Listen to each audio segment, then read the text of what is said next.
Hey guys, welcome back. It's Kitty's Riftbound, also known as Emil, and today I'm going to make a video on how to win at Riftbound Vendetta Prerift. Yes, I did misspell Riftbound to Riftbound. Please comment about it. Please engage. I would love that. Um, this is my second time recording because last time I forgot to turn on my mic, so we're going to go fast.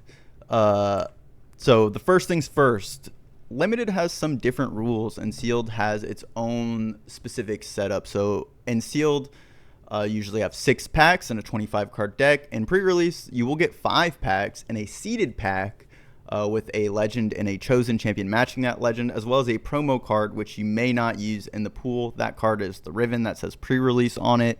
If you pull another Riven in your pool, though, a non-pre-release stamped one, you are allowed to put it in your deck. You need to have a 25 card main deck comprised of up to 3 domains or colors. And your chosen champion is counted in the main deck, so it is 24 plus the chosen champ if you have one. However, if you have no chosen champion, you must have a 25th card in your main deck. You are not required to run named battlefields. So what that means is you can run battlefields with no text on them, so no effect on Conquer or anything like that. This is usually a very safe decision to make because a lot of pre-rifts are best of one. You don't know if you're going first or second. You will have a choice of a few battlefields. They're usually not great for like neutral best of one stuff. So running blank, unless you see a battlefield that really works for you and you're fairly certain it's not going to work for your opponent, you typically just want to run blank battlefields. And then the last big rule is that you don't actually have to run a chosen champion or a legend. And if you do not run either or neither, you draw 1 extra card at the start of your turn. However, it is important to note that there is no difference between running neither and only one. So it is usually a very good idea to run at least a chosen champion or legend. And my personal opinion, chosen champion is what you should be running.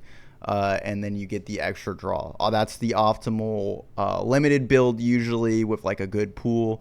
You want a chosen champion and you want no legend unless the legend ability is, very game breaking, very strong and easy to trigger.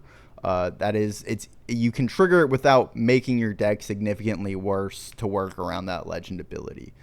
Next, we're gonna go with deck building. So your seeded pack is going to push you towards certain colors, which is one of the, unique things about Prerift. I don't love it, but it does make things more accessible, so that's good. But what you want to do is you want to look at every, card you have, sort them by color. And what I like to do after sorting them by color is I go through each pile and I look at the cards that I'm like, if I were to play this color, which cards are 100% seeing it play, and then I count those up because that's kind of like, you do the initial count, how many cards do I have, but then you go, how many good cards do I have? Sometimes you're going to have what looks on the surface like a really deep pool. You might have 15 cards in this color. However, when you look through the card quality, there's only 3 to 4 to 5 playable cards. Meanwhile, you have another pool, it's only 8 cards, but 7 of those 8 cards are great cards. Well, then you should probably be looking at the pool that superficially seems lighter but actually has more depth in terms of card quality. So once you've evaluated all that, you want to look at, what kind of chosen champions do I have access to, what kind of legends do I have access to, and then you want to start kind of narrowing down to maybe 1 or 2 colors that you're like, yes, I'm definitely playing these colors. Then you want to look at your other colors and see, are there any, colors where maybe the card quality is not great, but there's like 3 maybe there's 1 really good card and then there's like 2 to 3 decent playable to good cards, and then you fill out with your third color. A lot of times that's how I like to make my decks, though it does not always work out that way. And I will be building a pool after this just to show you guys this process more practically. You want to fill your deck up with the best cards you can get, and you're going to find yourself in one of 2 situations. Either you're going to be sitting there, you're going to be above 25 cards and you're going to have to make cuts, in which case you should be considering things like your power costs in your curve and what you already have a lot of, what's redundant, what you might not want to draw as the game progresses, for example. So you don't want to run a million 2-drops because they get so much, they're less impactful as the game goes on, right? Likewise, if you're under 25 cards, let's say you have 22 cards you're happy with, well, then you just want to look for like the least offensive, a 4 energy for 4 might. You just slot in things that you don't feel bad about playing to fill out the deck. So anyways, now we're going to go to Rift Atlas, and they have a cool thing where it lets you simulate a sealed pool.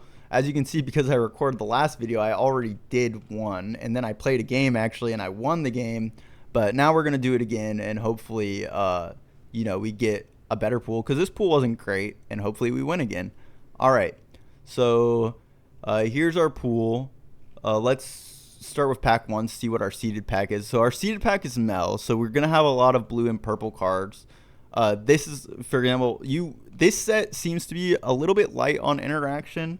So you pretty much want to play all your interaction, and kind of the first thing I've been doing in this set, like at my pre-release last night, was I went, what are my big interaction cards? Right now my purple is looking solid. Ambessa is a great card. So right now I'm just clicking on cards that I'm like, these are good cards. And wow, okay, so this pool is actually very decent on just a surface look. Like this pool is, wow. Okay, so green, blue, purple looks good.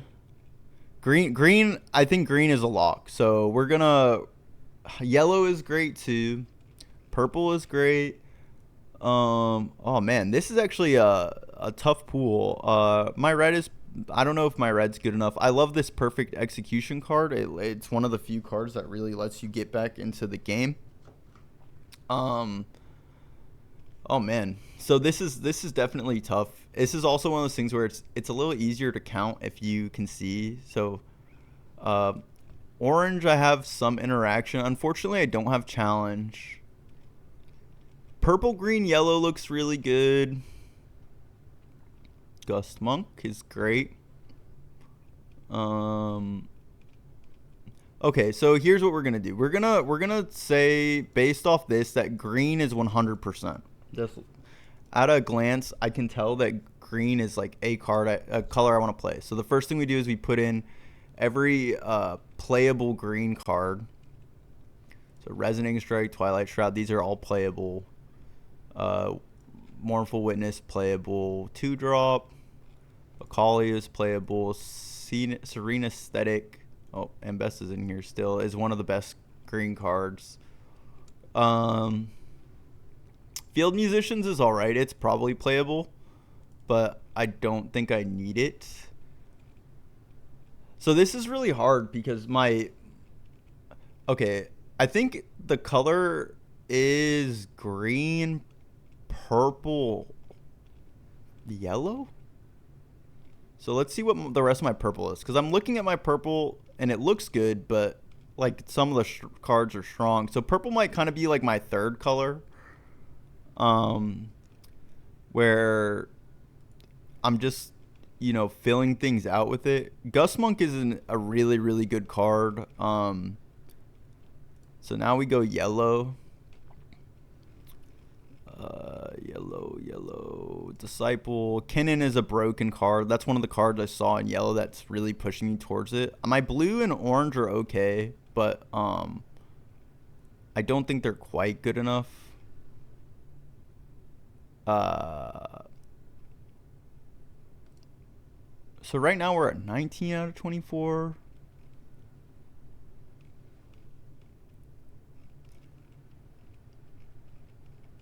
I might have to run blue. I really like my yellow, but my blue is also pretty good. All right, let's see if we can fill this out. Right now we're at 19 out of 24. The Kinnan Chosen Champ is great. Let's see our stats here. So unit 16, spell 4. So we are unit heavy. We are light on interaction for sure. 2 purple. Yeah, I would say that the one thing I'm seeing in this deck so far that scares me a little is we are a little light on interaction. But I'm not sure there's anything we can do about that. So this is one of those pools where like you do end up, because I'm kind of not looking at blue that much, uh I am locking myself out of a lot of I think Alawi is pretty good. I don't know why I wasn't playing it already. This is just a vanilla 3. But yeah, so I'm kind of in a situation where I'm forced to take what I can get. Dragon form is fine, I guess. It's slow speed, which isn't great, but so now what are we at? We're at 23 out of 20, so we need one more card. But yeah, so this deck was kind of, the hard part was picking the colors, but beyond that, there weren't that many deck buildings decisions to make because we're gonna have to run basically just every playable card in these colors. Like it looks like we might have to run Mask Mother. Oh no, we're running Zed. What am I talking about?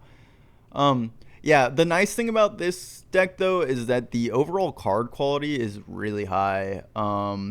So now we're gonna count up our recycles. So here's 1 green, 2 green, 3 green, 4 green, 4 green. Then we have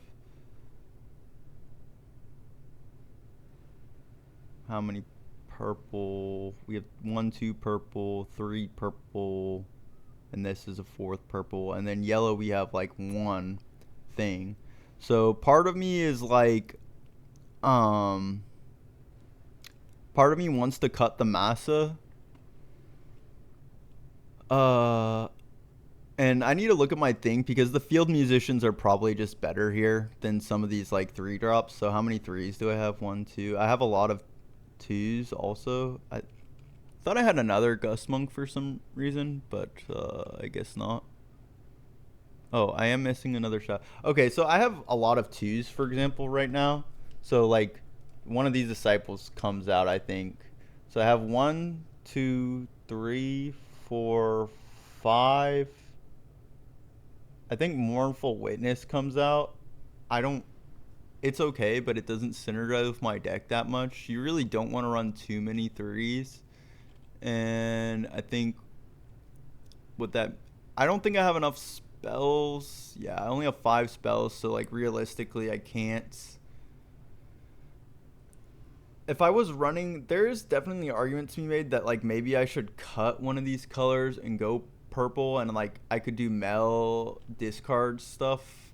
But I don't know. I'm gonna run these field musicians just because there's a little bit of pump. I don't love dragon form. I don't hate it. Yeah, I mean right now we still have 5 2-drops. 3 of them are like pseudo 2s that do other stuff, so we're not angry about it. But it does mean that like maybe we don't need as many of these like just pure development 3-drops. So here's what we're settling on. I did kind of want to get rid of the massa because I don't want to just run 1 yellow rune. Doesn't feel good, especially because it's not like my other recycle costs are light. But I don't really think we have another option. So I think what we'll do is, so we had 4. We're about even on green and purple runes. So we'll do 1, 2, 3, 4, 5 of each. I think we'll run an extra purple because purple is more of like the sync in that we have Zed over and over. And then I'll just run the random 1 of yellow, and we'll accept that we're not going to get to do this sometimes. But we don't want to miss on other stuff. So this is where we're at. I'll look at the battlefields real quick. Reaction, ignore, deflect, 4 fewer, empower. So none of these are good for us. So now we're going to go play. And I hope that was helpful to see the process. I tried to go through it pretty quick. But, you know, you have to make hard decisions. But my green just was so strong relatively, and my yellow. My purple just has some good cards in it. There, the cool thing about sealed is you can go in lots of different directions. Like, there's definitely an argument that like maybe purple is not worth it because purple, I guess, is giving me 2 drops, but I wasn't lacking in those. And then like Zed is good and Wind and Ghost is good. It might be worth it really just because of how, um, how important interaction and rare interaction is in this set. And I currently at least, ooh, this is scary. So Ambessa Kale is very scary. Yeah, because it's not random battlefields, and online they just get to pick the Risen Altar, which is, not ideal. Here we have Massa. I'm going first, so I have to multi. Its dragon form goes down and Massa. I mean, I kind of like Massa because it doesn't recycle me. So I might just do that. But I do think I have a lot of force. Akali's good. Like, she's scary for my opponent. I don't like recycling early, but she's just so much better. All right, so Disciple of Shen, we don't care. Like, it's a 2-drop. The point is to like pressure the board. Okay, Legion Marauder. Tap 1, Empower. Yep. We don't really have a choice, but to try to hold this. Like, we absolutely cannot let this guy conquer and like put Kale there. The scary thing is that, he can develop and run something out. So realistically, this guy is getting to 8. And yeah, now we're going to have to recycle pretty low. But if he does go for it, we're going to be pretty happy about that.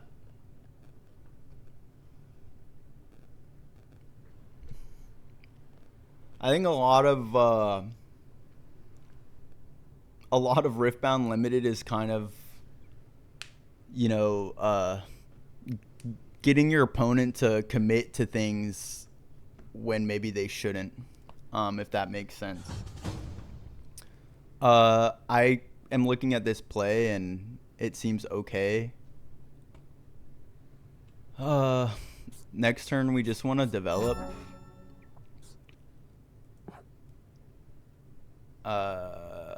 We don't even want to. I don't even think we want to contest here. Like, we're fine.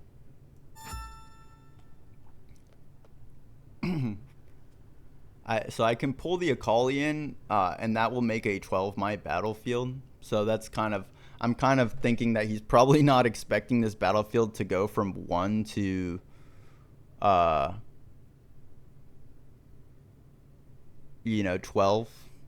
So yeah, I'm trying to set up a situation where my opponent feels like, hey, I'll just go in and we'll see what happens. And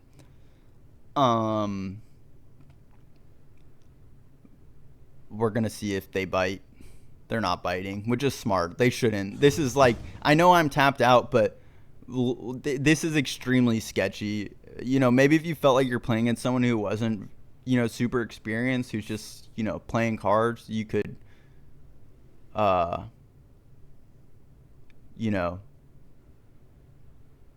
just live with this. But yeah, let's see.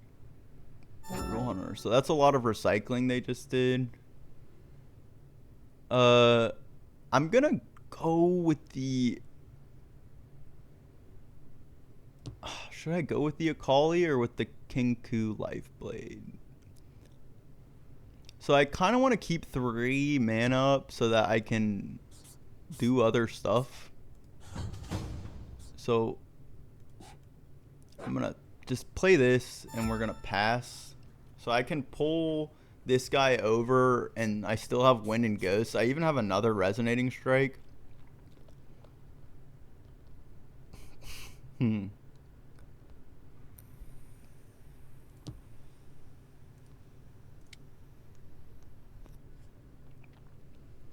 So now we're going to move this guy just to +6, and also we just don't want... We just really can't afford to let this guy get on this battlefield, unfortunately.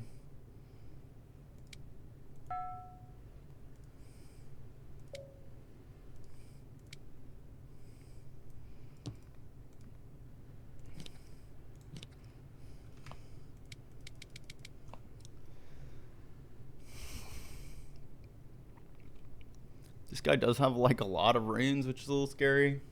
But I do have options here.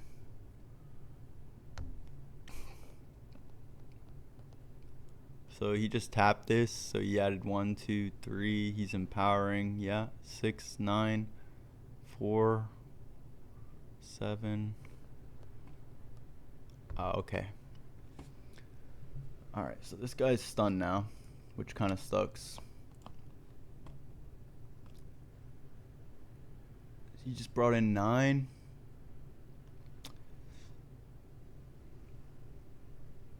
So if I bring in... Oh, wait. Okay. So we just do this.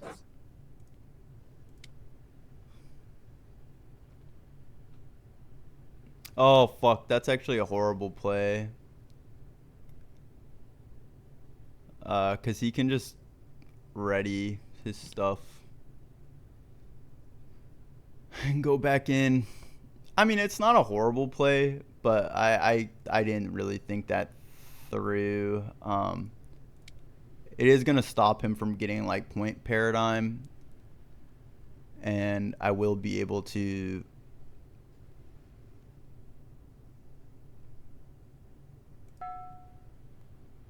You have to pay the cost.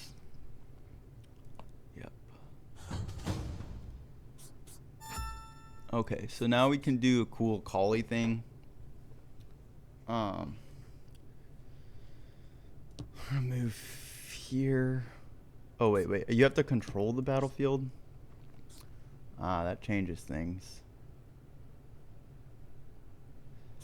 That changes things. So unfortunately, I mean, I can go in here to just... I kind of have to go in here. 6, 9 to 8. Because if I don't go in here, he just gets to play Kale, and like... Technically, there's a ruling right now that Kale just doesn't work, but...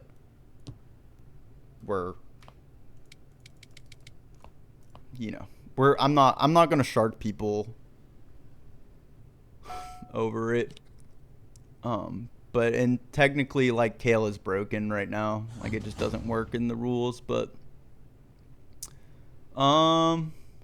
so unfortunately, to empower him would be pretty expensive. Oh,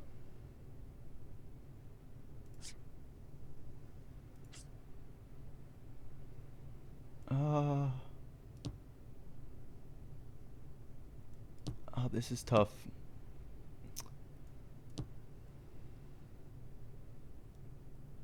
P1, 2 to prep him here. This guy's 5. I mean, I really hate this kind of development because it just puts me at such a huge risk of getting blown out. I hate it so much that I'm actually...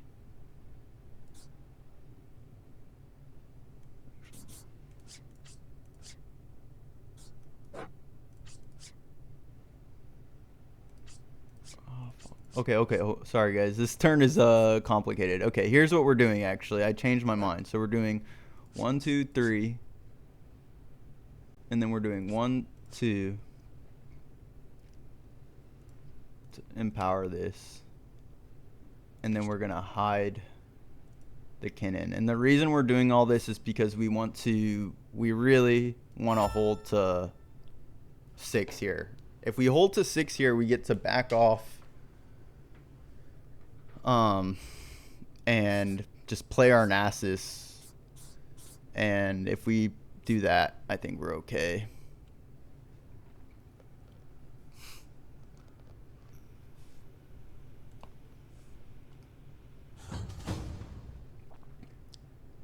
So currently looks like he's not going for it. 3 empowered, yeah. It's 5.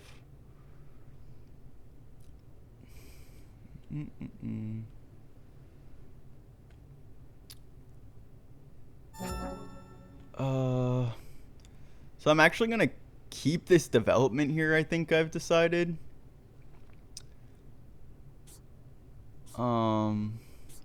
Yeah, I mean, why not? So I think, okay, so the one thing we have to be concerned about is like Kale can get really huge, right?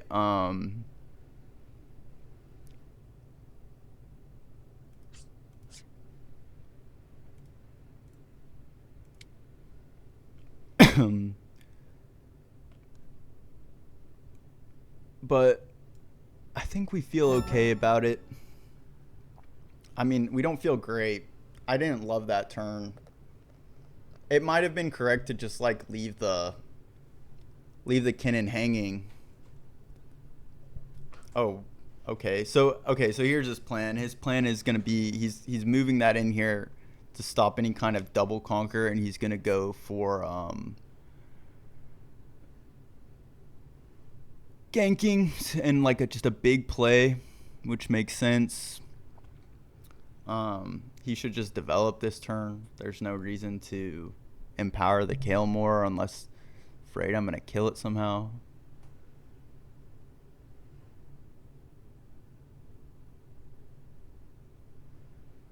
Okay, he's empowering the Kale up to 7, so I guess he's lacking in more development. Is that what that means?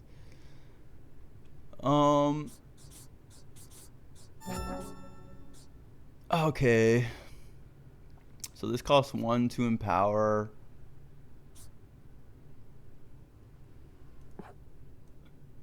We're gonna play this in the back. We're gonna tap 1 to empower this. We're gonna tap 2, empower that.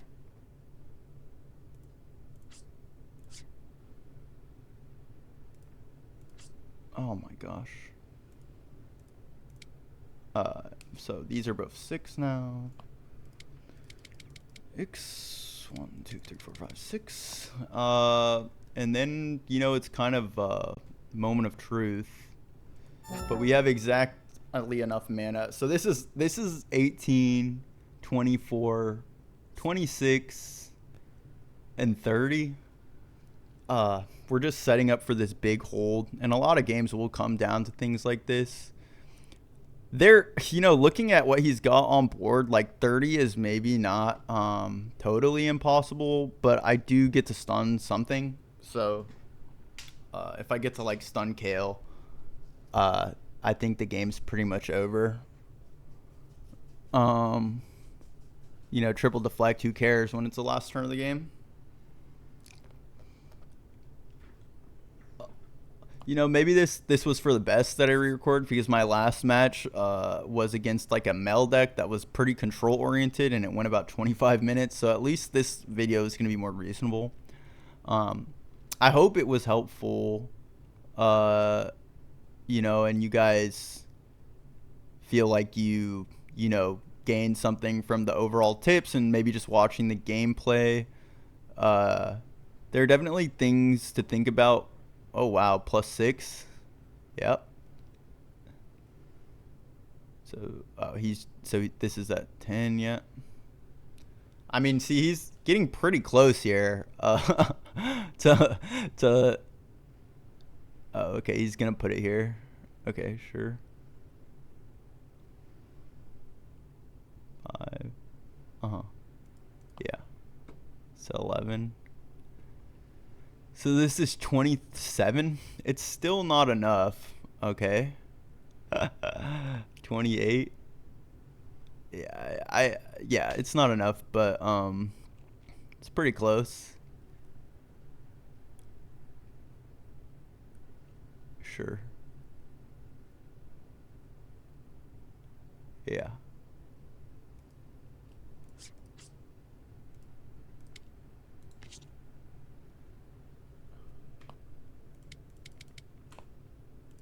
All right. And then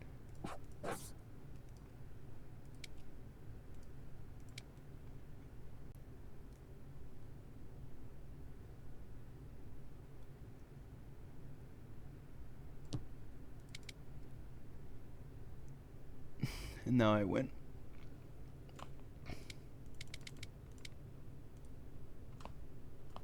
Oh. GG. But yeah, so that's how you play. Yeah, I think one of the main things that might help you guys out, and I meant to mention it, I mentioned it the first time, is that, you know, turn one, you do not need to go in on turn two just because you're going first. Don't give stuff up for free. Take your time in the early turns. The earlier you commit to fields, the faster you give your opponent a chance to like take control of the tempo of the game.